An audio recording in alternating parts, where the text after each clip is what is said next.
Now I have a machine gun. Ho, ho, ho. Merry Christmas from these three fruitcakes on CutPrintFilm episode 41. Here are your hosts, Jeff, Dave, and Chris. Hello, Mr. and Mrs. Internet and all the little internets. Merry Christmas! It's CutPrintFilm Podcast, episode 41. I'm Jeff Rollins. I'm Dave Costel. And I'm Christmas Evangelista. See what I did there? I love what you did there. That's also my legal birth name. Hey, I'm speaking Dave Christmastel. Shut up! Wow, that didn't work. I wanted to say, if there are any little internets listening to this, you should not be listening without parental guidance. Yes. Because we use harsh language like gosh darn it. Things get salty on this show. And motherfucker. And Father Mucker, too. We do say father mucker. Do we? I don't think so. Anyway, what are we? We are a film podcast. Sounds like an existential question. Chris. Well, And we hail from CutPrintFilm.com, a website where you can find all sorts of movie reviews, editorials, interviews, things like that. yeah, really important stuff. That's right. Cutting edge, you could say. We are on the cutting edge. Is there movie news there? There is. Oh, that's right. Speaking of movie news, something happened this week. That's right. Oh. Let me find out. Let me look on Mr. Skin. What are we? You're speaking of the debacle involving Sony Pictures and the film The Interview. Annie, And the country, North Korea. Oh, yes. And the scoundrels, hackers. Yes, or South Korea, as I keep mistakenly typing when I type the news bits up. South Korea is specifically where you can find music from Psy. Oh, okay. And Well, that's a crime on its own. But North Korea, home of the greatest haircut on the planet. What happened here exactly? All right, so The Interview is a film about, it's got James Franco, as our president called him, and so what's the other guy? Seth Rogen, and they go to North Korea to interview Kim Jong-un now? Kim Jong-un, yeah. Kim Jong-un, and eventually they end up killing him in the movie. Spoiler for a movie that you'll maybe never see. And apparently North Korea was not happy about that, so some North Korean hackers hacked into Sony Pictures, and this has been going on for a while now. And basically, they were leaking Sony emails and all this other stuff, and they leaked Sony films onto the internet. And for a while, everyone was just sort of like, whatever, it's just what's the big deal? Well, and then everyone was unethically reporting on all the emails. We sort of took the high ground and we didn't report any news that came out of these leaked emails because that's called stealing. Yeah, it just seemed wrong to report stuff like that as news. But anyway. Then it got really serious because basically the hackers sent a message saying, if you release The Interview into theaters, we will launch 9/11 style attacks on theaters, which obviously is just bullshit because they don't have that capability. But as just for liability, people took it seriously, and theaters started pulling it. And basically, Sony gave theaters the option to show or not show the movie, and they all took them up on the on the chance to not show it. At first, it was small theater, like Bowtie Theaters was like, we're pulling it, but then pretty much all the major theaters said we're not going to play the movie. Did they send the threat via Psy? 9/11 style. That's again, Dave. That's South Korea. This is North Korea. So. After every theater pulled the film, Sony said, we're going to cancel it. And so The Interview is not coming out at the moment, but eventually it'll probably come out somewhere. Who knows where. And as of yesterday or 2 days ago, they ripped all mention of The Interview from Facebook, Twitter. Right. Oh, really? Yeah, they took all that promotional stuff down. But then even weirder was the other day, I think it was on Friday, the hacker sent another message saying... With this, and this blew my mind more than anything. Also because of the way it was written, like a lunatic with a headache or something. Basically, the hacker said, "All right, you guys suffered enough. Go ahead and release The Interview." What's up, wishy-washy hackers? So I think what that might have been was the Koreans not realizing this would have worked so well, and they were just like, "Oh, man, we're in big trouble," because it shouldn't have worked this way.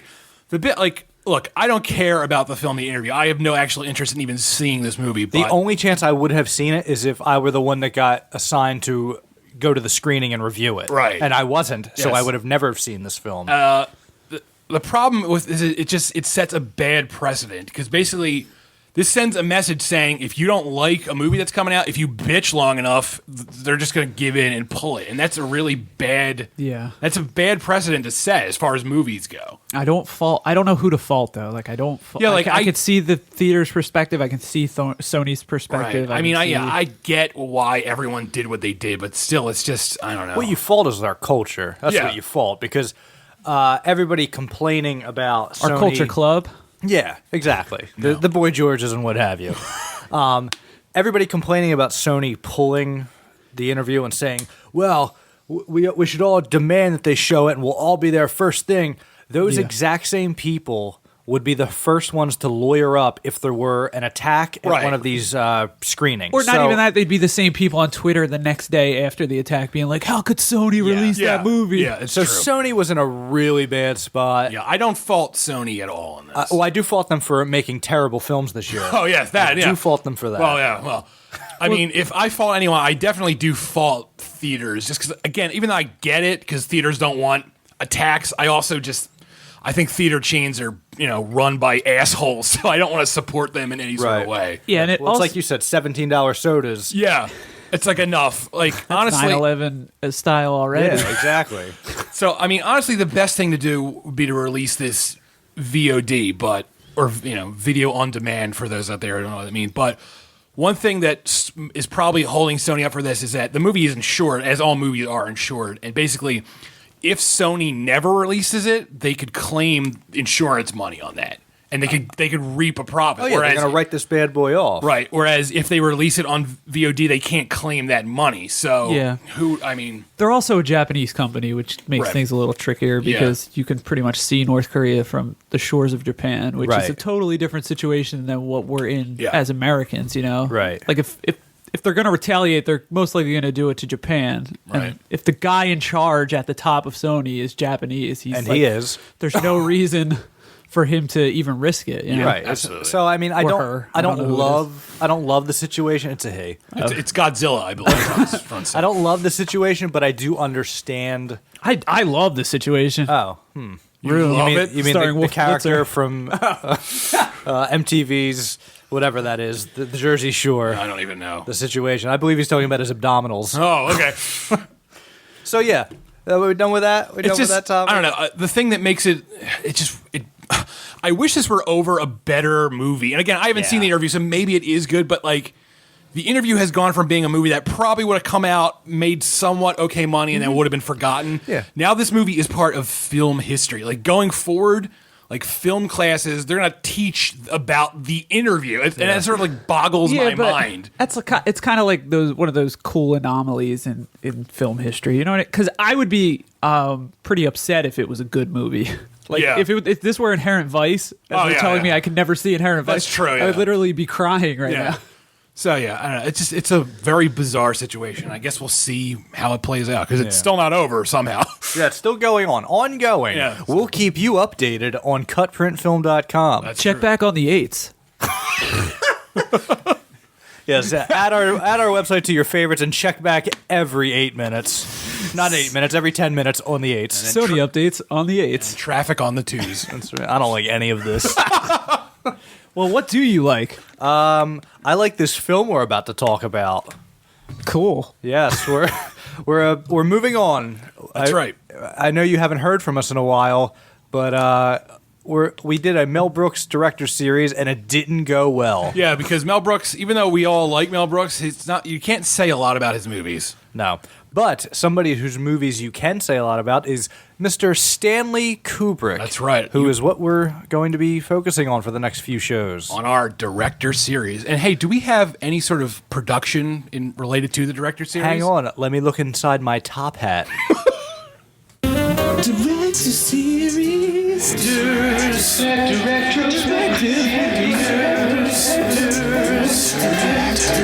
Turn it off, Jeff. No, I won't do it. That's it. I think that's enough. They've heard enough. Jeff, you sound so young in that clip. Oh, it was a simpler time. All right, so We're kind of. Oh, sorry. No, go ahead. Don't you dare. I was gonna say that we're kind of doing the Kubrick B sides. Right, yeah. So when we picked the Stanley Kubrick for the director series, we also set a little rule, and the rules plural, and the rules are we can talk about any of his movies, but we're not going to talk about 2001: A Space Odyssey. We're not going to talk about The Shining. Yeah, because they've been talked to death. There's nothing more you can say about those movies at this point. They've been talked to death on this very show, right? Just in passing, yeah. Right. The Shining literally has an entire movie filled with lunatics sprouting lunatic theories about what the film is about. That's Room 237. Yeah, watch it if you dare. Yeah, watch it for the first 5 minutes, and then this is shit, and then turn it off as I did. So yeah, Stanley Kubrick. Would we like to learn a little bit about Stanley Kubrick? Sure. All right. I wrote this all myself. I did not copy it from Rotten Tomatoes. As one of the most universally acclaimed and influential directors of the post-war era, Stanley Kubrick enjoyed a reputation and a standing unique among the filmmakers of his day. A perennial outsider, he worked far beyond the confines of Hollywood, maintaining complete artistic control and making movies according to the whims and time constraints of no one but himself, but with the rare advantage of studio financial support for all of his endeavors. Working in a vast range of styles and genres spanning from black comedy to horror to crime drama, Kubrick was an enigma, living and creating in almost total seclusion, far away from the watchful eye of the media.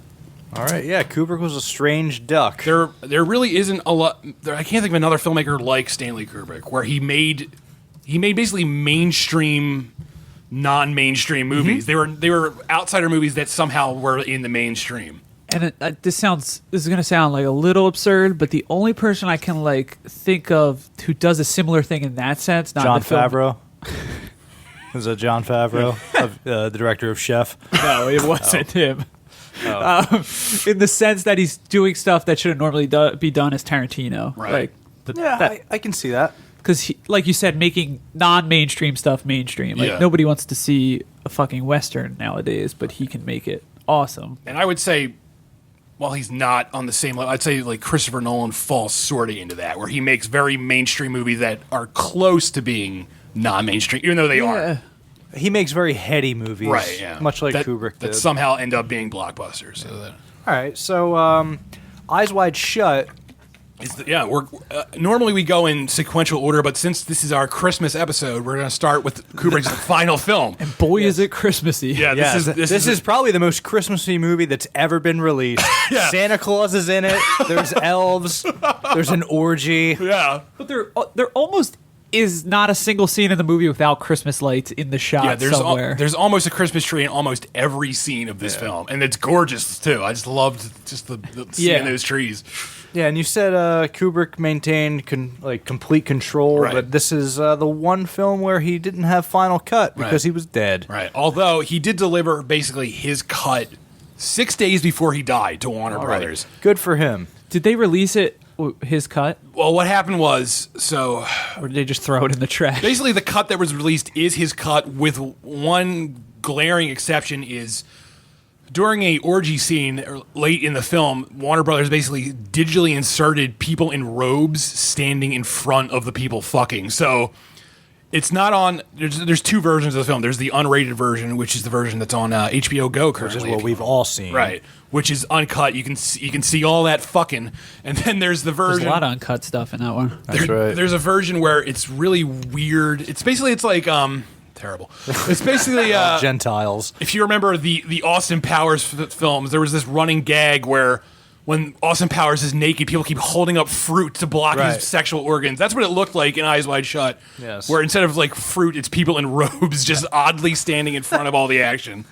Yeah, so That sounds absurd. Yeah, it's really distracting. It's really weird. Eyes Wide Shut came out in '99, Yes. and it stars Tom Cruise and Nicole Kidman as a married couple, and they were married at the time, and they were all over the tabloids. Yeah, they were pretty much Hollywood's biggest couple at the time. And I believe this is when they were going through the death throes of their marriage. Right, they got divorced in 2001, so not too far after this film came out. And you can kind of tell. Yeah, I don't know if that's just really good chemistry or what, but Yeah. they have a chemistry and it works For this particularly film. well Yeah. for these roles. Absolutely.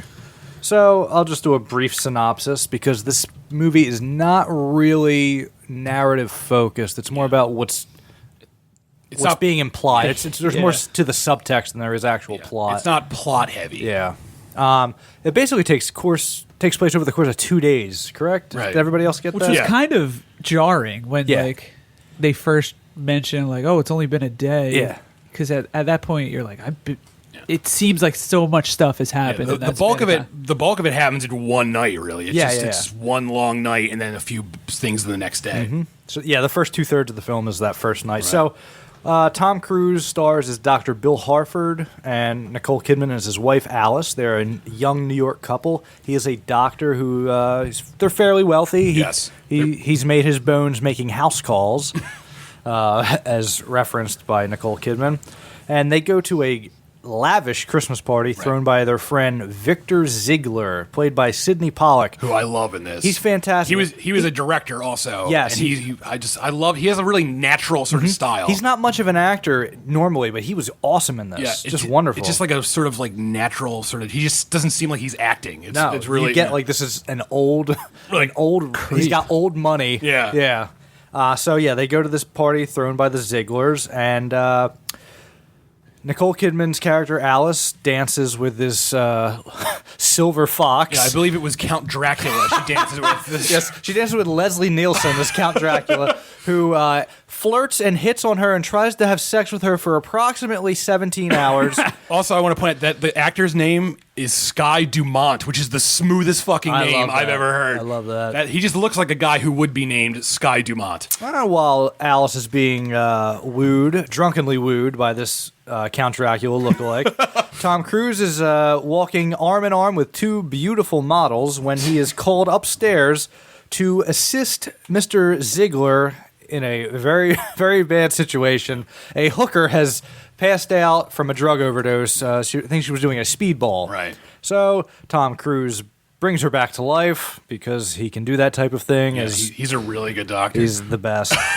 And he and his wife go home. They smoke a little pot, and she acts terribly. Yeah. She tells him. This is where she tells him about the sex dream. Right. Yeah. So sex fantasy. So Nicole Kidman apparently has never smoked pot in her life because when she's required to act like she's stoned, she basically acts like I don't know. She's had a stroke or something. Yes. She's kicking. She's writhing.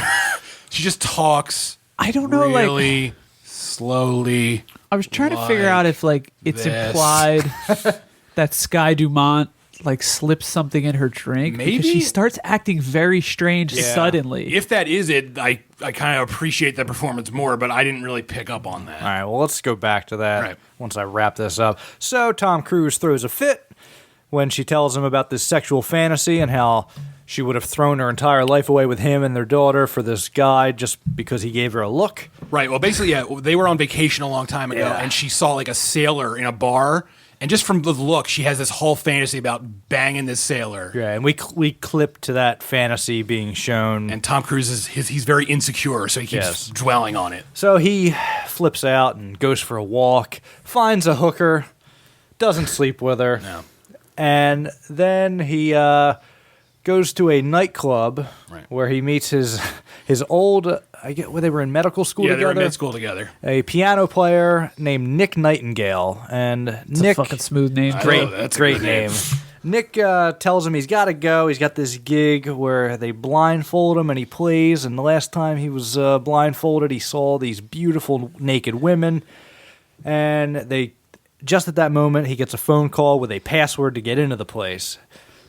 Bill Harford twists his arm to get the password. Mr. Nightingale foolishly gives him the password, which is Fidelio. Oh, I love it. And Tom Cruise calls the dirtiest cab he could find to take him to a mansion. Well, no, first he goes to the creepiest costume shop in town to get a costume. How could I forget about Zangief from the Street Fighter series? The actor's name I can never pronounce. It's Rage Schauserberg. Perfect. Yes, he goes. He's told by Nick Nightingale that he needs a costume and he needs a cape and a mask. Right.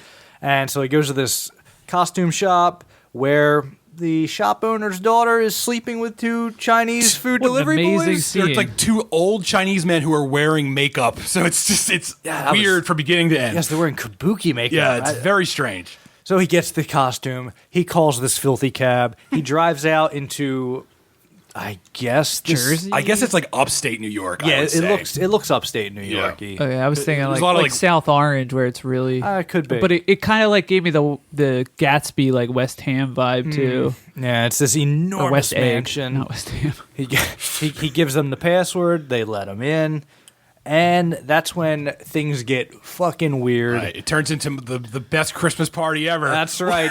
Everyone's in terrifying masks and robes, and there's fucking aplenty. There's a big orgy going on. There's a guy dressed as a cardinal wearing a mask, slamming a cane on the floor. There's absolutely bone-chilling music playing. Yeah, it's like There's this- a guy banging a staff on the ground, naked women everywhere. And one of these naked women comes up to Bill Harford and tells him, "Get the fuck out of here. You're in danger. You have to go." So he doesn't go. Any normal person would have immediately left. Oh, yeah. Time to go. Yes. Head for the hills. Jesus. So, yeah, he doesn't leave. And then he gets a message that his cab driver is At the gate. at the angry. gate, and he wants him now. And then that's when my pants fill up with fecal material, because you like think ushered he's into a room. Yeah, you think he's being ushered to the cab driver, and he's ushered into a room where everyone in masks is waiting in a there. circle, and the masks all turn and look at him. That's such a good And the scene. score, Oh. the score, it's these piano Yeah, notes. it's like these just single notes. Oh my goodness! Kind of like Kanye West's Runaway. No. No, this is good though. It's so terrifying. And so yeah, they call him into the middle of the circle, tell him to take his mask off. Oh no, they ask him, The house password. yeah, what the house password was. And smooth Tom Cruise goes, I forgot it. And Good one. And then everybody comically goes, "Oh." Yeah. They all titter. So yeah, they tell him to take his mask off. Which he takes does. his mask off. Then they tell him to take his clothes off, and he said, "Look, Yeah. This is terrifying. that's where I draw the line. I won't take my clothes off." And so they tell him that he must pay the price. And that's when the woman who previously warned him volunteers to pay the price for him. Right. And so Tom Cruise leaves. He's haunted by everything. Mm-hmm. And he's trying to go about, just his normal life. Then he finds out the next day that the woman is dead, basically. Well, basically, he hears about a woman is dead. Yeah. In a morgue. And he puts two and two together that this is probably the woman from the party. And so he goes looking for Nick Nightingale. Right. But he doesn't find Nick Nightingale, but he does find Alan Cumming, Right. who cannot stop drooling and licking his lips. Alan Cumming is in love with Tom Cruise. Boy, does he love him. I love Alan Cumming He's too. great. It's such a, anyone else, this would be like a throwaway part. Yeah. But he's so good in this He's one in scene. this movie for 4 minutes or Yeah. so, and he's so memorable. Yeah. So he finds out from Alan Cumming, who is the bellhop at Nightingale's hotel, that Mr. Nightingale came in with 2 men and a bruise on his face Right. and left with these men, and those men told him, "We'll be collecting his mail." And It's always a good sign. Bill Harford gets a little upset, and he goes looking for the woman, correct? Right. And he goes to the morgue, Yeah. and there she is. And it's definitely the woman from the night before. Right. And then as he's like, what the fuck? He gets summoned by Ziegler to his awesome den where he has a giant red pool table. And from there, Ziegler tells him, I was at the party last night and you need to knock this shit off. And basically Ziegler lays out for him that nothing really sinister really happened. It's basically just a bunch of rich people fooling around, and everything was just basically an act. And the woman, she just died of an overdose. It Yes, wasn't nothing. she was a really, hooker. right? She was the hooker from the beginning of the film. That Was she? Yes. Okay. Yeah. Yeah. He tells her that. He says you said it yourself. She would die from it eventually. So Tom Cruise, he sort of accepts it, but he's sort of like, I don't know. But he goes home and he's still trying to shake it off. And then the fucking mask, which he couldn't find, is laying on the pillow next to Nicole Kidman, who's asleep. So he tells her everything. And oddly enough, it just makes their relationship somehow stronger. And Right. they go out Christmas shopping, and they have a nice little conversation. A pep talk, if you will. Yeah, and there's sort of the sort of thing where Nicole Kidman says, maybe it was all a dream, maybe it wasn't. The important thing is we're awake now. Yeah. And Tom Cruise says, forever. And she says, let's not use that word. Yeah, let's not be nuts, Tom. Yes. And then she says, there is She one. can see 2 years into the future. Yes. She says there's She's clairvoyant, but not that clairvoyant. She says there's one more thing we should do, and he says, "What's that?" And she says, "Fuck," and that is the last word ever in a Stanley Kubrick film ever. Well, unless you count AI. No. Oh. The last word in that is fuck too.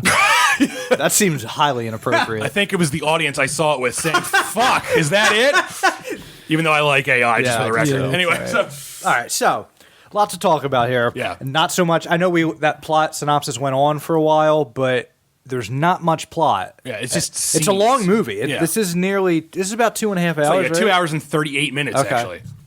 But yeah, it's more long shots, and that's what makes the length in this film. There's not a whole lot of plot going on.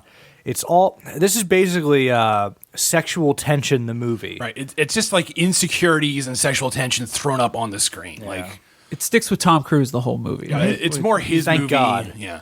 Except for the beginning, right? No, Yeah, well, there's- you get that long Nicole Kidman Yeah. scene. So when this movie was coming out, this was a hugely hyped movie when it was being made, and it basically had just like this myth growing up around it. And it's also it has the Guinness World Record for the longest movie shoot ever. It took 400 days to make this film. Oh my God! And it was 400 consecutive days, no breaks, that Stanley Kubrick shot this film. Well, how long had it been since he made a movie when he made this? I don't know. I guess I'm pretty sure it was a while, and that I think had the to movie do with- before this was Full Metal Jacket, and that was Okay. like the 80s. Oh wow! Okay, so that's probably why the hype was so big. It was. Because you had the two biggest movie Yeah, stars. so it was Kubrick working with the two biggest movie stars, and also the thing the media focused on a lot was that there was going to be a lot of sex in this Yeah. movie.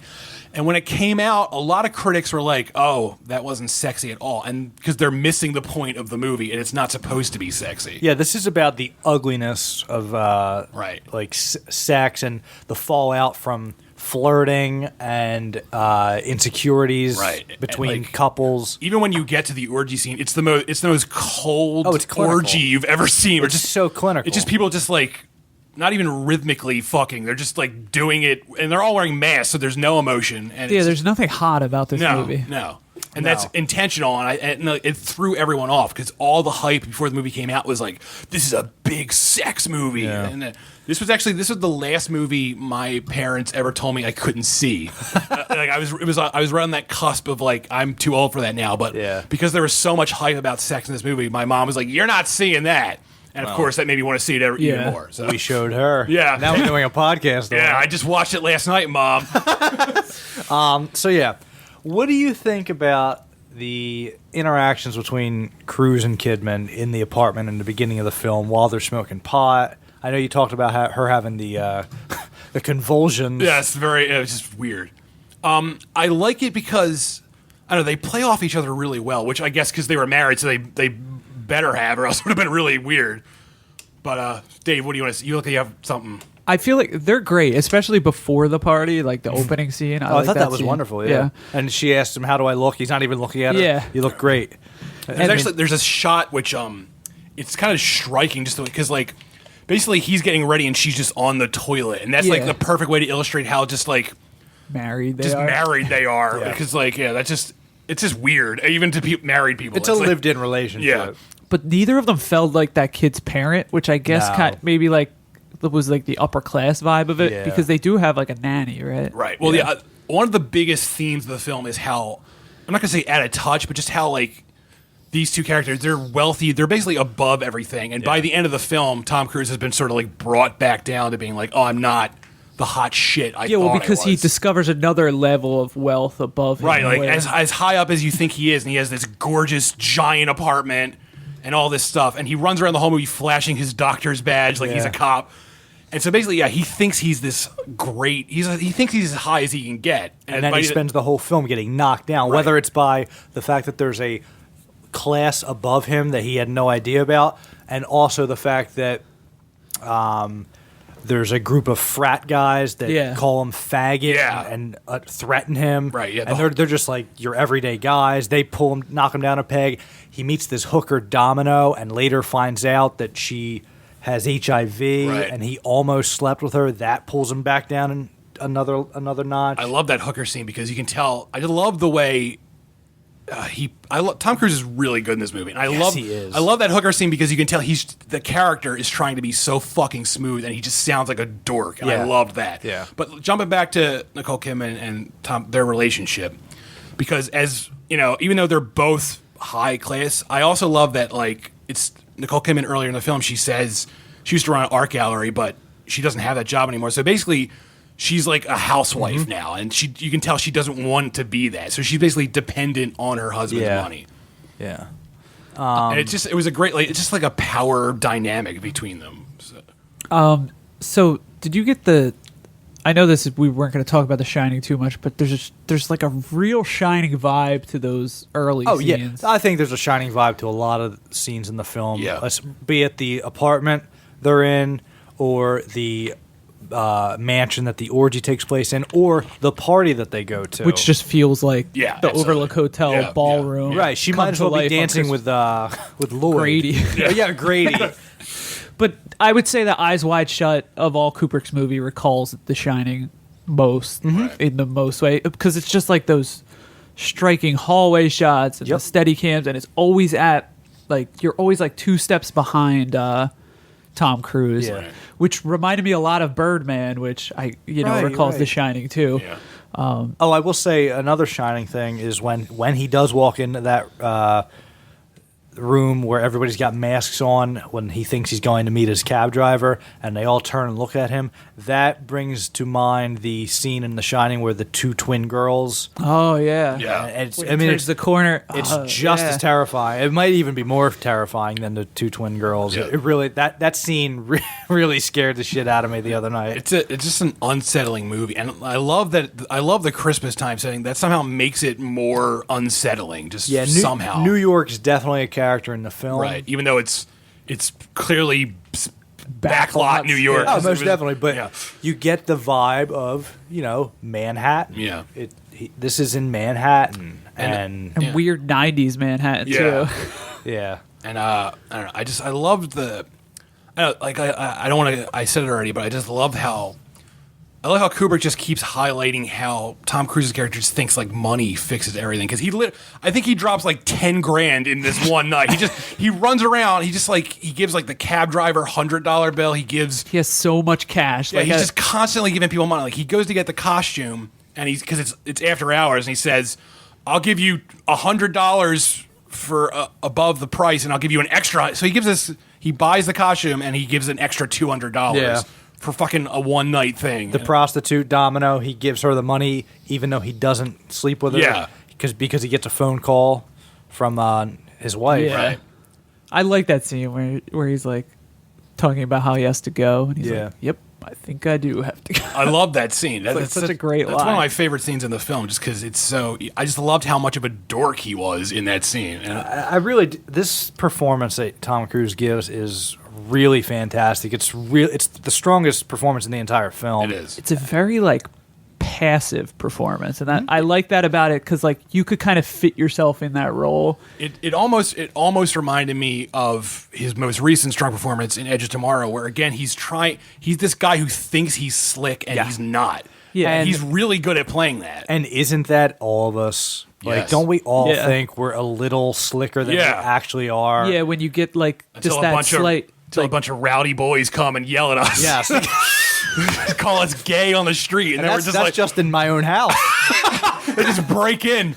Hey, Well, that's what's cool about Kubrick's filmmaking, is you get that 2 steps behind him point of view, where Right. you're watching this guy act cool from just slightly arm's length, and you could see that it's not as cool, and you get that feeling from that scene where he gets pushed over by those guys, where it's like, oh, thank God no one else is around to see this. To see him 'Cause humiliated. he just he recovers pretty quickly from it. Yeah, and it would be exactly how I would recover. Yeah. You'd stumble and look like, at "What him and be the like, fuck?" now I got to get out of here. and it's just the whole movie is just it's just Go back to San Francisco where you belong. Yeah. It's very natural dialogue like that. That's how men on the street yell, I believe.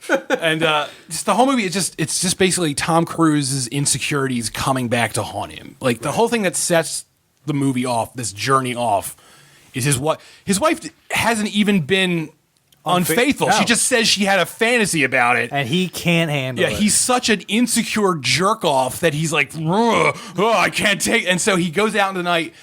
One of his patients dies, and he goes to the house, and the daughter kisses him, and she's like, I love you. And he says, we have had like 2 conversations. I barely know you. And you can tell he wants to cheat on his wife, basically, just to get back at her, because that's how. And it's sort of like he wants, in his own he wants to like reclaim his manhood. He I either guess. wants to cheat on her, or he wants to know that he has the option to do that. Yeah, he wants to basically just prove that in his own world he's still like a man. Like, Right. He feels like his manhood has been robbed, and he's like, I gotta get out there and bang someone to prove I'm still top shit. Yeah. Yeah, similar to those tones in Force Majeure. Yeah. Right? Yep. Like, did you see that? I have yet to watch. Yeah, Force Majeure. it has like a similar tone where Force Majeure is a little more comedic, Right. but like it's the same like struggle, I would say. to just like prove But- your manhood. I would say that Nicole Kidman is really sadistic in how she. Think so? How she, yeah, like, it's- tell- It's pretty mean. Yeah, it is, but it's there's also venom in there. It is, but it's also it's sort of justified because the reason she brings it up is because at the party, Tom Cruise is walking around with 2 girls on his arm, and basically And disappeared. Yeah. right. And so she's sort of like a But I little. mean, who hasn't done that? Though?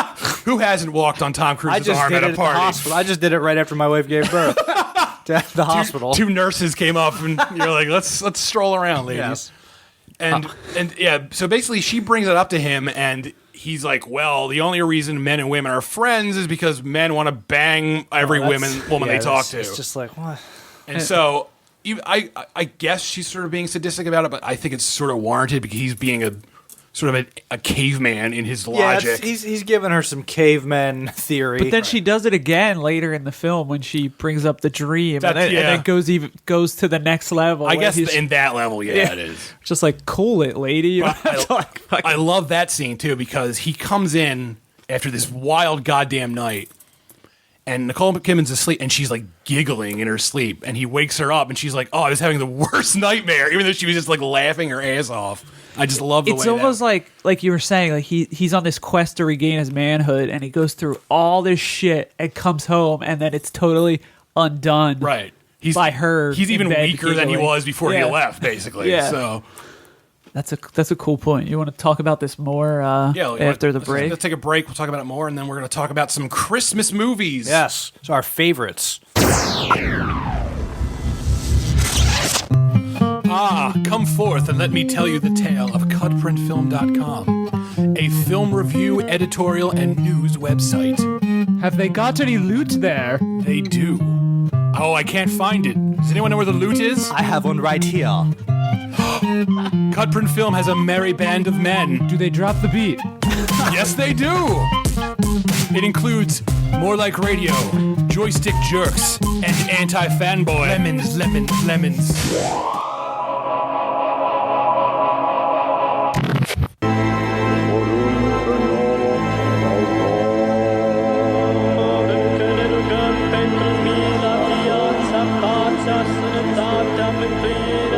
Take off your mask. Merry Christmas. Take off all of your clothes. You are dead to the darkness. I was born in it. Welcome to Bane's orgy. Where's the trigger? Oh, welcome back, everybody. We're doing Bane impressions. Yeah, you'll never get enough Bane jokes on Cutprint Film. Okay. Who's Bane? So we were just talking about Eyes Wide Shut. Who's Bane? Bane is that great band. Haven't you ever heard them? Yes. No, that's Train you're thinking of. Oh. They did that hit song Meet Virginia. So yeah, we were talking about Stanley Kubrick's Eyes Wide Shut as part of our director's series. As Yeah, Dave giggles. That music you just heard is the My favorite song. yes, it's I do just love that just because it's just disturbing. And basically what that is, it's a song in Romanian that is then played backwards to make it extra disturbing. and that's what you hear when Tom Cruise enters this orgy scene Right, in there's the a mansion. Yeah, there's a man in the middle. He's dressed like a cardinal in a red robe. Yeah, He's slamming his stick down, and all these women, they disrobe and then they kiss each other with their masks on. It's just weird. it's strange music because like whenever I go to an orgy, it's like Yeah, it's always house music. David Guetta's playing. Whenever I go, it's just Weird Al music at my orgies. I don't know why. It's that song. It's that 10-minute song Albuquerque he recorded. That just Boy, I can't get enough of Weird Al. He's so culturally relevant. especially at orgies. Okay. So, Eyes Wide Shut. So, let's talk a little about the orgy scene, and let's talk about what we think the ending means. Okay. So, this orgy scene, it's full of dread from the gates of the building. Oh, it's just he There's a bad feeling in my stomach the second he gets out of the taxi. he pulls up, and the guard is like, "Oh, good evening." And I love this scene because he says like, "Should I give you the password?" yeah, he's like, "Oh, I guess you want the password." If you wish. He's like, "If you wish, sir." Yeah. Like it's just so like I don't know. It's strange. It's like no one at this party is acting natural, basically. No. So it's unsettling. and these masks, these grotesque masks.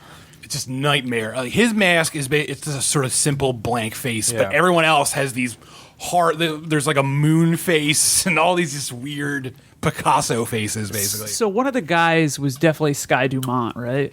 The guy who looks at him from up top. I kind of get the feeling that like everyone at this party is everyone he ran into in the movie. That's like, what I get the feeling. Like even like the costume guy is there. Just everyone is there. Like, I know the costume guy's not there, but Right. I did get that feeling. that sort of feeling where just like if everyone took off the mask and revealed it was everyone from the movie, I'd be like, that makes sense. Like I saw that coming, sort of. Then what's the problem with Tom Cruise being there? Like that.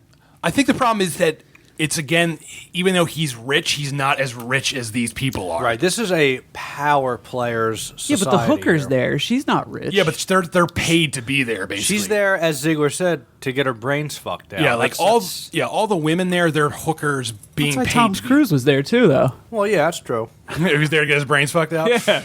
Yeah, so yeah, that's sort of it's like the taboo is that Tom Cruise, even though he's rich, he's not as rich as these people. He's not as powerful as these people. Like he's still sort of a servant to them because they call on him to come. Right. Oh, great point. Yeah.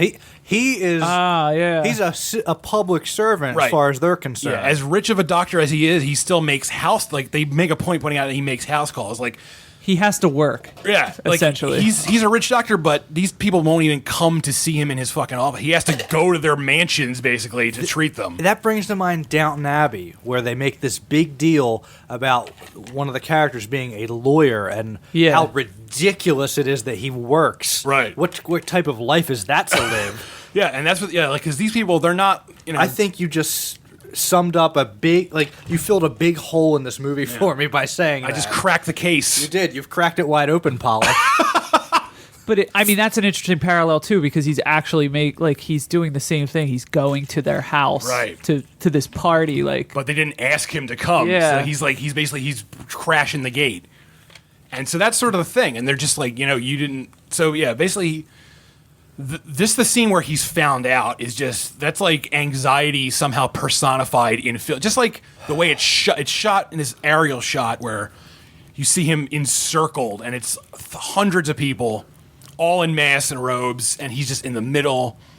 And just like that it's just like that weird sort of take off your clothes thing. It's just upsetting. It's just to Yeah. hear that. Like if I were at a party and someone surrounded me and said take off your clothes, I'd be screaming and running out of there. The upsetting thing about it is that there's a version of this movie where the girl doesn't save him and something entirely different happens. What is it? Like, what happens to Tom Cruise when they rip his clothes off? Oh, like if it had gone Yeah. that way. Well, that ties into the ending then. So what do you guys think about Sidney Pollack's explanation, basically? Do you think that's really what happened? Or No. Do you think there's more to it? Yeah. I think because Tom Cruise is looked at as below them. Right. What do you think a hooker is considered? That is just garbage to them for Right. them to throw away. Right. They killed that woman. I think And Nick Nightingale, he is a monkey that plays music for Right. them. They killed him. Yeah, the big giveaway there is Nick Nightingale's mail, because why would they care about his mail? Yeah, You know what I mean? Why wouldn't they say forward it to his house? Yeah. It's And this is, again, it's how great Sidney Pollack's performance is in this film, because he sounds so believable. Oh, yeah. Like, he sounds, and like at one point he's like, all right, He's shrugging his shoulders, he's shaking his head, he's like, what the fuck? and at one point he's like, let's cut the shit. And there's one thing he says that gives it away that maybe he's not telling the truth, and it's before he gives the whole scenario about it being an act, he says, suppose I told you none of this was, and like, the fact that he says that sort of makes it sort of like, oh, maybe he's still bullshit. Yeah, like, can we just pretend it's fake? Yeah, like that's basically how he's phrasing it. It's like, let's just pretend everything I'm telling you is bullshit. which is an interesting thing because you're saying a hooker's nothing and Nick Nightingale is nothing, but that seems like what the conundrum is from their point of view is that they can't just kill Tom Cruise because he's a respected doctor. Exactly. Yeah. What do they do with him? They have someone to, would notice. Yeah. So they have to lie to him, and I guess that sort of makes the ending, even though it is an upbeat ending, it's also kind of dark because he reconciles with Nicole Kidman, and basically she sort of just says like, well, let's just ignore all that stuff that just happened. Basically. Okay. Yeah. How do you read that? The Mask. So yeah, you can either read it as She finds the mask. she finds it and left it there. They as in the, or they snuck in and left it or there. even it's not even really there because she wakes up I think it's not even there. and she doesn't even acknowledge it. Basically, he sees it, he breaks down, and him crying wakes up Nicole Kidman, but she doesn't like if I woke up and there was a mask on my pill, I'd probably look at that mask first. I'd punch it and bite it. So then does it go to the next level where it's like The Shining and none of it's really there? I'd say the stuff he saw did happen. I just think he's so overwhelmed that his mind is just like fucking making him see a mask that's not really there because he returns the costume to the shop and he doesn't have the mask anymore and he doesn't know what happened to it. And I sort of think it's just not really on that pillow. I think he's just sort of having a mental break. Okay. Because he's had one long crazy night, so Yeah, I'm just letting that sink in because I didn't think of it as it never crossed my mind that it wasn't actually there, and that's really interesting like to me. if Nicole Kidman had acknowledged it at some point, I would not think that. But the fact that she doesn't even look at it suggests to me that it's not really there. I just thought it was like he thought he was caught and told her, Right. but I don't know. I mean, it's a strange scene because it just cuts to her on the couch. I mean, it's deliberately open-ended because that's how Kubrick liked to do things. Like, he didn't want to give you every answer. Yeah. And, I sort of read the ending as Tom Cruise he's feeling better about himself, and he sort of just, he realizes where his place is in the order of things. And he's come clean about everything. There are no pretenses anymore between him and his wife. Right. Because, before, how do I look? He's not even looking at her. You look fine. Now they're being honest with one another, and it's a relief. Yeah, it's almost like he had slid into a routine and took her for granted. Now it's like after experiencing this crazy shit, he realizes like it's almost like the whole night was like therapy for him. Basically, Yeah. all his demons were worked out. Mm-hmm. But it's also if you do take it as they were the cult, if you want to call them a cult, they were lying and they really did kill the prostitute. It's a dark ending because he's left death in his wake. Everyone that he met that night has died or will die. And you can tell he still sort of thinks like Ziegler was lying, and he still sort of thinks, oh, it did really happen the way I think it happened. And basically, Nicole Kidman knows this, and she's also just saying like, let's just forget it. Who cares that prostitute died, basically? Let's just go on with our lives. let's just go home and fuck. Yeah, exactly. That's what she wants. Yeah. She gotta have it. She wants to fuck the pain away like that Peaches song. Yes. Were you ever worried for a second that Nicole Kidman was going to be part of the cult? Who's to say she wasn't there in a mask? Who knows? You never know. I never got that thought. I got the thought, but because it's Kubrick, I was like, that won't happen. Yeah. But it did worry me for a second. I was like, I feel like that would have been too much of like a movie twist where like Yeah. like she like he's like, thank God that's over, and then she calls someone and she's like, he believes all of it, and then she hangs up. okay. And then, like it irises out on her winking at the camera. Don't tell him.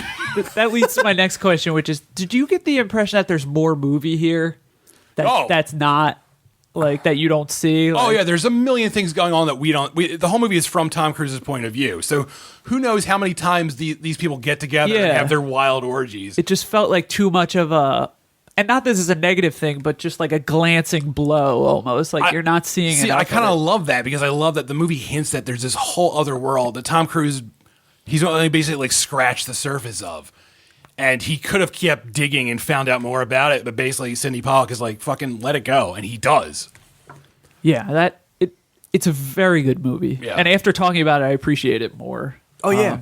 My wife hated it when we watched it. I'm curious. Well, that's because you're always going to those orgies with those masks. I can't help myself. I have all these masks. I got to put them to use. I got one for every night. My wife loved it, but she loves all Kubrick's movies, so it's like... Yeah, mine does too. She just didn't like this one, but we haven't really discussed it. It's a polarizing film. I could definitely see, like I said, when I watched it for the first time, was this the first time she had seen it? Yeah. Yeah, when I watched it the first time, I didn't really like it. But when It almost seems pointless at first It does. viewing. You're like, unless oh, you alright. think about, like, oh, wait a second, there's more to this than there's the plot, because there's almost no plot, and the plot itself is kind of really bizarre. Right.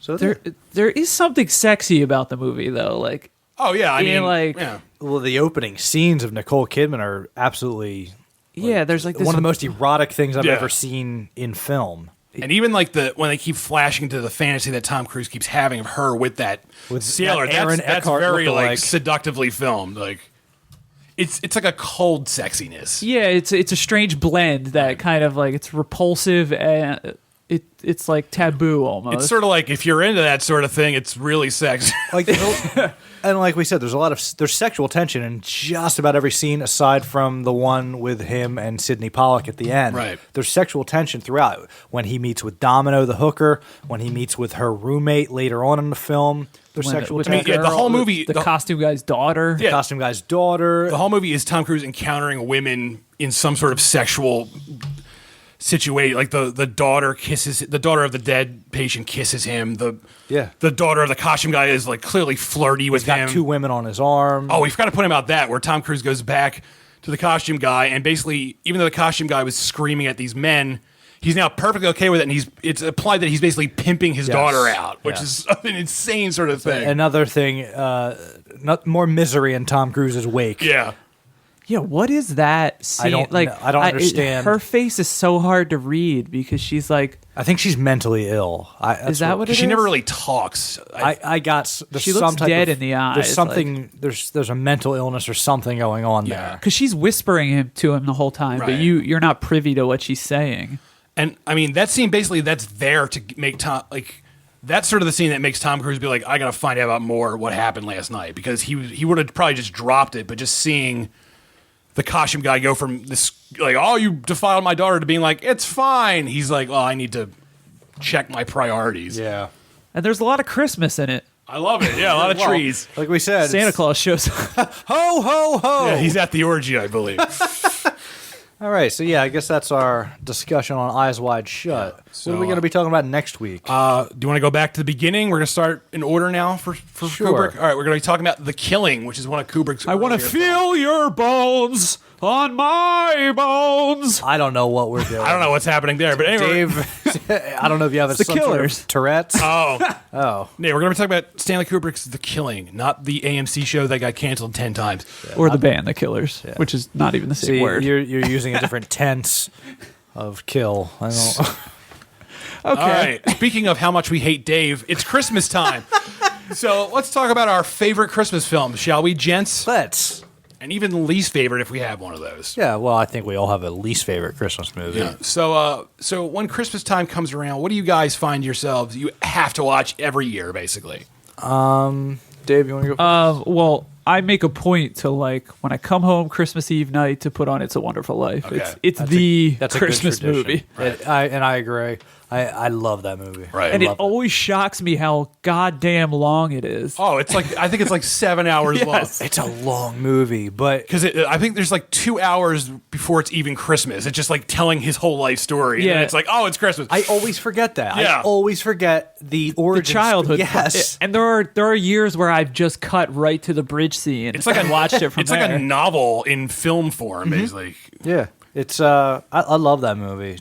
Jimmy Stewart is just Yeah, he's great. God, he's so good. He's just likable. That's one of those movies that's like, it's a classic for a reason. Like, there are some movies that are classics, you watch them and you're just like, eh.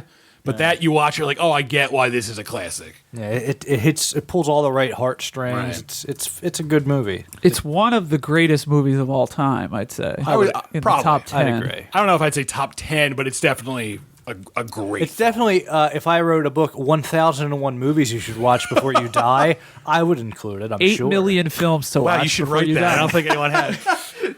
All right. So you watch that every Christmas Eve? Yeah, and I mean, it's pretty self-explanatory why that's a great movie. Right. But it has like that cool Twilight Zone feeling to it. What are we, 25 years before the Twilight Zone existed at that point, which makes it awesome.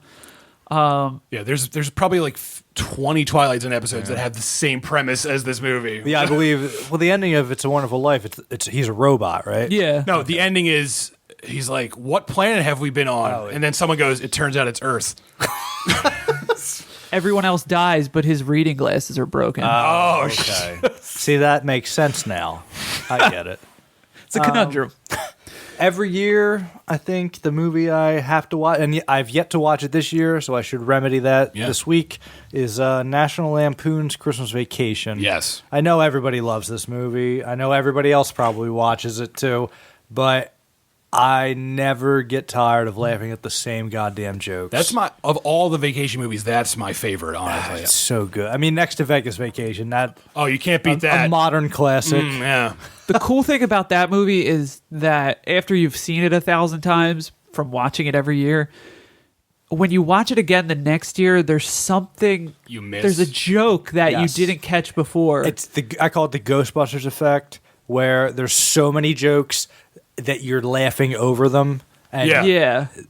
It's like you said, now you're not going to laugh maybe as hard as you would at the other joke, but you catch something else. So, And that joke is insanely funny because you never heard it before. right. Or even it might have just been a look Chevy Chase gives. Right. Yeah, it's more the facial gestures in that film. Yeah, especially with Beverly D'Angelo. She does a lot of just cheerful looks. Yeah, pretty much like the whole cast in that movie does a really good. Even like the kids are. Even like Juliette Lewis actually has good comic timing in that movie. Johnny Galecki's good. Yeah, it's also one of those movies that you watch a million times when you're a kid, and you watch it as an adult, and you catch more jokes because you're an adult now. You also relate to the Chevy Chase character more It's as a an fucking adult. mean movie It at is. parts too. It's When very he's like, mean. my favorite line in the movie is when he's like, Griswold, where are you going to put that tree? And he's like, why don't you bend over and I'll show you? Well, and then he says, "You have a lot of nerve," and he says, "I wasn't talking to you," Yeah, implying that he's talking to Elaine Bennis. yes.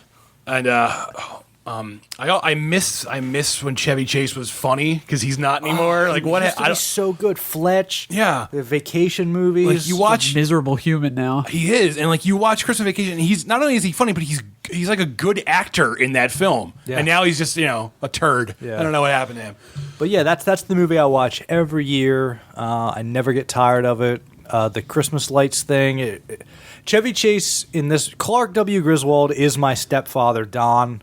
I could see that. It's just the attitude, the try and make everything perfect, and then things just go wrong. My stepdad one year got so pissed off at the Christmas lights on the Christmas tree that instead of taking them down, he just unplugged them and threw the entire tree outside with the lights rather than put them away. So things like that, it hits home with me significantly. How about you, Chris? So I'm a big Eyes wide shut. Yeah, Eyes Wide Shut. I'm a big fan of incidental Christmas movies, which is movies that aren't actually Christmas movies. They're just set on Christmas. So You like that with Halloween too, right? yeah, I don't know. I just like it when it's in the background sort of because like Christmas is sort of like Halloween. It's a time of year, and I just like when films encapsulate that. So every year I try and watch both Die Hard and Die Hard 2. Now I know a lot of people shit on Die Hard 2, and I'll get to why I like it in a minute, but. Die Hard 1 has this great sort of just like Christmas being turned upside down feel to it, where it's set on Christmas Eve, and John McClane, he goes to L.A. where it's not very Christmassy because L.A. it's like 80 degrees all the time there basically, and I know there's just all these nice little Christmas sort of touches to them, and I love that to it. And the reason I like Die Hard 2 is because whereas It's so different from the first one. yeah, it's a completely different movie. Like a lot of people don't like Die Hard 2 because it's a rehash, but I love that I love that it's set on an airport on Christmas Eve, and I love that has a more Christmassy feel to it because it's snowing and it's just an airport on Christmas Eve. It's just a nightmare in general, but it's an airport with terrorists around, and there's a scene where there's like a snowmobile chase, and he stabs someone in the eye with an icicle. It's all this it's this corny shit that when they were writing it, they were like, well, it's a Christmas movie, we've got to have all this stuff in it, stuff like that. Yeah, I like the idea of an incidental Christmas movie. Yeah, and I love Shane Black is a writer who does it a lot with his movies. He wrote the first Lethal Weapon takes place during Christmas, even though it's it doesn't have to. And I've talked about it before. This movie called Kiss Kiss Bang Bang, which is set on Christmas time, which is just a funny fucking movie. Yeah, that's a great movie. And I also love A Christmas Carol. I pretty much like all versions of A Christmas Carol except Scrooge, which I wrote about on CutPrintFilm, which is the musical one, which is atrocious. Yes, not the Bill Murray Scrooge. No, which I love, even though that also is a movie that doesn't hold up as well. No, it doesn't. Like that whole sequence with I think her name is Carol Kane as the Ghost of Christmas Present is just irritating. A nightmare with her. She's just shrieking her performance. But that's a movie just I still love it just because I have to love it, sort of. Yeah. But one thing I watched this year, which I hadn't seen since I was a kid, because they added it to Netflix, was The Muppet Christmas Carol. Yeah. That is so good. That is a charming film. Oh my god! I watched that for the first time this year as well. I'd never seen that before. Yeah, I had seen it when I was a kid, and I was like, "Oh, it's on Netflix. Let's watch it." Because my wife had never seen it, and I was just like, "This is enchanting." That was, besides Gremlins, that was my favorite Christmas movie as a child. Was The Muppets incredible. Christmas Carol. Michael Caine is my favorite Ebenezer Scrooge. He's so good. It's just this warm performance. Even though Ebenezer Scrooge is, he's a bad guy in the beginning, but he is just, I don't know, there's something about this performance. I think what makes it so great is Michael Caine is such a, that warmth is there that a lot of Christmas Carol adaptations, when Scrooge is at the end, he's like, I'm happy, you sort of don't buy it. It's exactly. But Michael Caine, you can see that, there is a warmth there, and at the end when he becomes nice, it's less of a trick. Yeah, I think that's it. Because the ghosts are pretty much blackmailing Scrooge. Basically, it's like, you better be nice or you will die. And it's like, oh shit. But with Michael Caine's performance, you're like, oh, he was a nice guy. It's also the best look, that Victorian Muppet. Oh, I love it. London looks great. And the idea of making a character like Gonzo, Charles Dickens. Oh, that's hilarious. Yeah, it's fantastic because Gonzo's an insane character, and you would really have to shoehorn him in as a Dickens character. But to make him Dickens and narrate, and along with Rizzo the Rat, they just have almost all the good lines. Yeah, I loved how just meta it was, just that those characters. And that was it, 94 came out? I think so. And that was the first Muppet film after Jim Henson had died, so it was sort of a big deal. It's so good. It is. And these ghosts, they're almost the coolest versions of the ghosts too. Yeah, that Ghost of Christmas Present is wonderful. Awesome. Yeah. And the Ghost of Christmas Yet to Come is terrifying. Yeah. Yes, it is. That's all. That was always my favorite ghost when I was a kid because I love creepy bullshit. So yeah, those films particularly. And you mentioned Gremlins. I would watch Gremlins in the middle of the summer. All that, I as a kid, I probably annoyed the shit out of my parents watching Gremlins. I would stand next to the TV and recite it word for word. I believe on CutPrintFilm.com there's a piece about Gremlins coming soon. Yes, my oral history of the Gremlins. Go will be. on. It's not actually called the Gremlins, but it's called the Gremlins movie. As Wes Anderson's The Gremlins. It's an extensive oral history that I've been putting together for weeks now, so that should be up sometime this week. I'm excited to read that. All right. It's no Gremlins 2, the new batch. Oh, boy. Yeah, But which what I don't isn't? like. And people love that. It's no Christmas Vacation to Cousin Eddie's whatever that fucking thing is. Cousin Eddie's Starfuckers, I believe God. it's called. It's no Muppets Christmas Carol, too. No, there isn't one of those. Okay. There's actually really no need. They've pretty much solved everything by the end of the That first would be. one. I'm just picturing what that movie could The be. demons of Christmas past come and they try to convince Scrooge to be bad again. Total reversal of the film. Boy, that stinks. This is depressing. That really stinks. Scrooge be bad again. All right. I get you guys want to recommend some movies? Hell yeah, I said. Okay. CutPrintFilm Weekly Movie Picks. CutPrintFilm Weekly Movie Picks. Holy shit. I like how you run out of breath at the end of that one. A new Christmas classic. My goodness. Boy, that was terrific, Dave. You've outdone yourself. Thanks, guys. Merry Christmas, everyone. All right. Who wants to go first? I guess I will. Oh, I vote Jeff. Okay. My pick is Wait, what are we doing? Oh, these are our movie picks, Dave. Didn't you hear the great song you did? We're doing a Pollyanna. Come on. What about your gift? All right. Oh, here it is. Put that away. Those children listening. Why? I don't know. My parents are punishing them. You are bad. Go listen to this horrible podcast. All right. My pick is a Christmas movie, fittingly. It is 1945's Christmas in Connecticut, starring Barbara Stanwyck and Dennis Morgan. I've Have you never guys seen not this. seen it? I've never even heard of this, actually. No. No? What the hell is Okay. this? It's good, is what it is. Here's a synopsis. Journalist Elizabeth Lane, played by Barbara Stanwyck, is one of the country's most famous food writers. In her column, she describes herself as a hard-working farm woman, taking care of her children and being an excellent cook. But this is all lies. In reality, she is an unmarried New Yorker who can't even boil an egg. The recipes come from her good friend Felix, an owner in a restaurant. The owner of the magazine she works for has decided that a heroic sailor will spend his Christmas on her farm.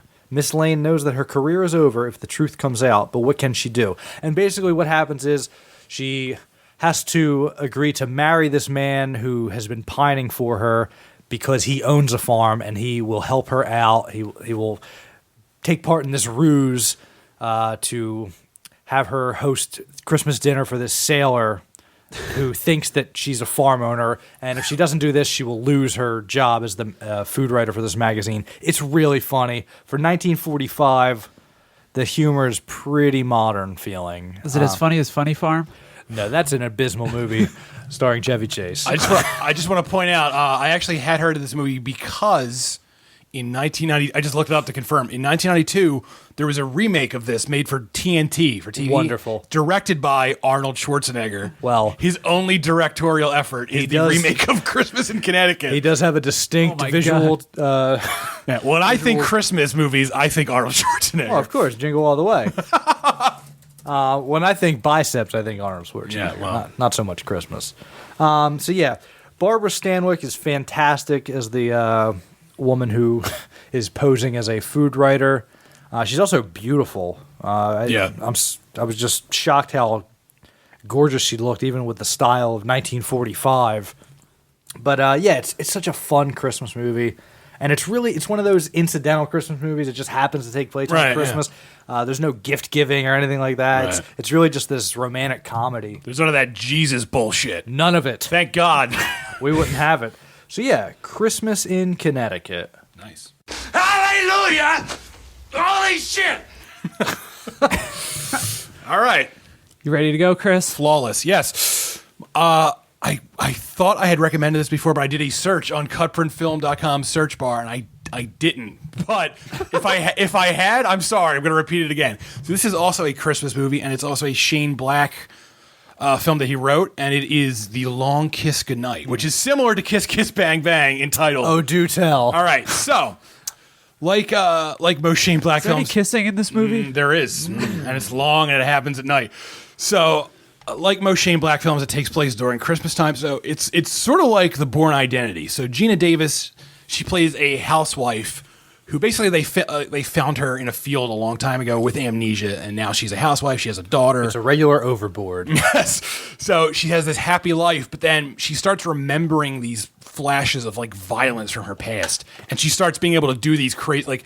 One night she's cutting dinner and she's able to like throw the knife like an expert knife thrower and all this This movie stuff. fucking rules. Yeah, it's a fun movie. So basically, she finds out she used to be a trained assassin, and like the people who were trying to kill her thought she was dead, but they see her on the news basically in this small Capra-esque town she lives in the Christmas parade, and so they come out of the woodwork to kill her, and so.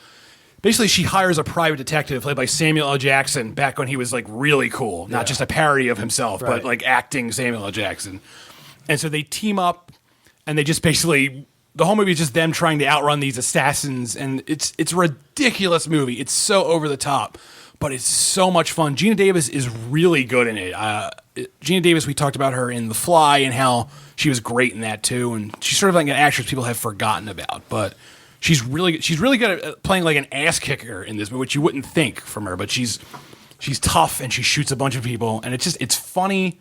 I always like tough Gina Davis. Yeah. Like A League of Her Own. She's tough as nails in that movie. It's just I like Jeannie Davis when she grants all those wishes. That's a terrible joke.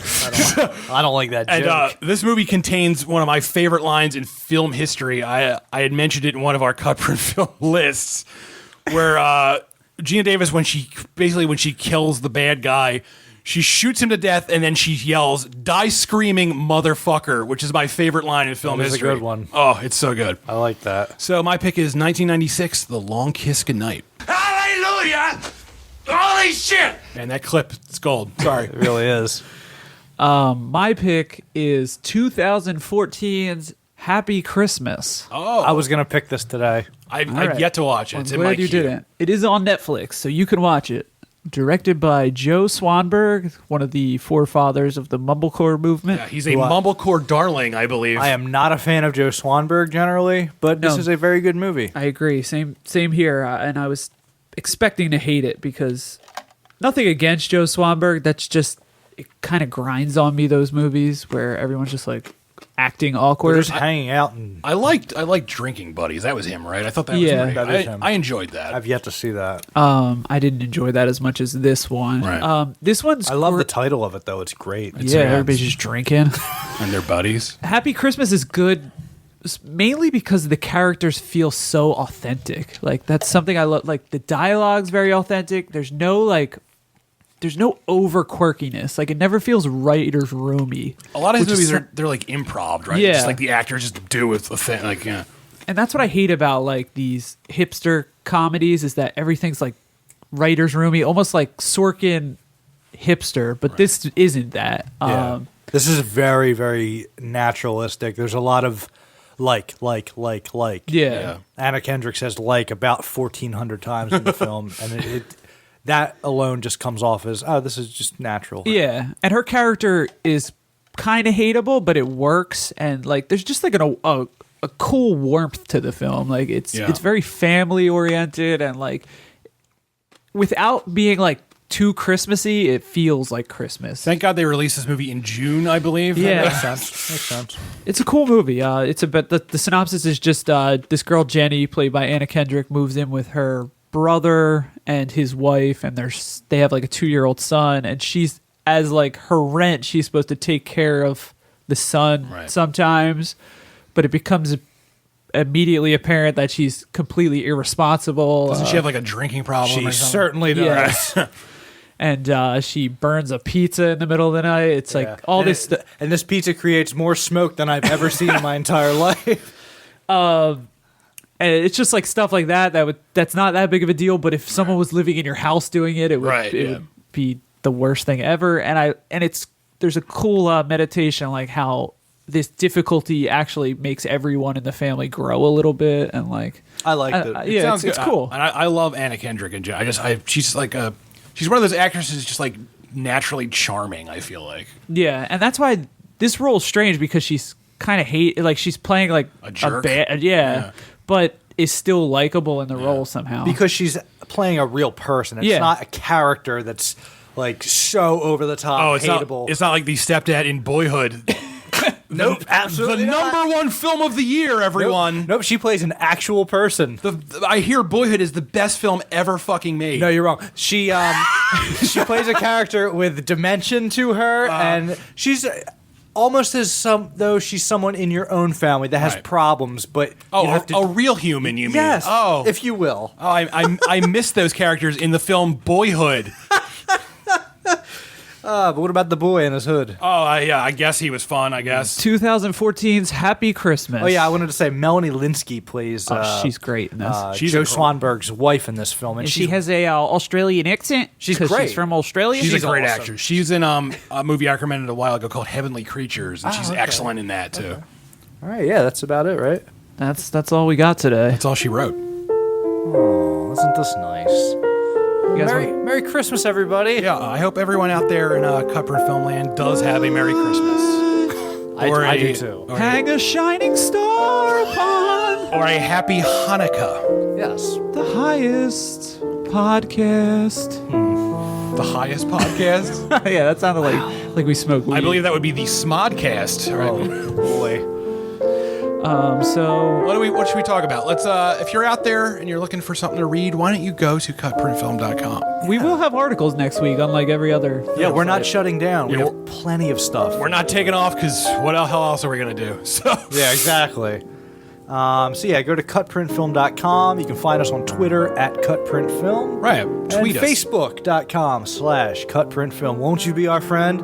I sure hope so. Right. And then you should also look up Joystick Jerks. What do they do? They talk about video games. And then there's also antifanboy.com. What do they do? They talk about comic books. And What does Cut Print Film talk about? Movies. we talk about everything, baby, but mostly movies. Yeah. All right, well, I guess that's it. Christmas. Merry Christmas. Let's open our gifts. Okay. I got you all a copy of Boyhood.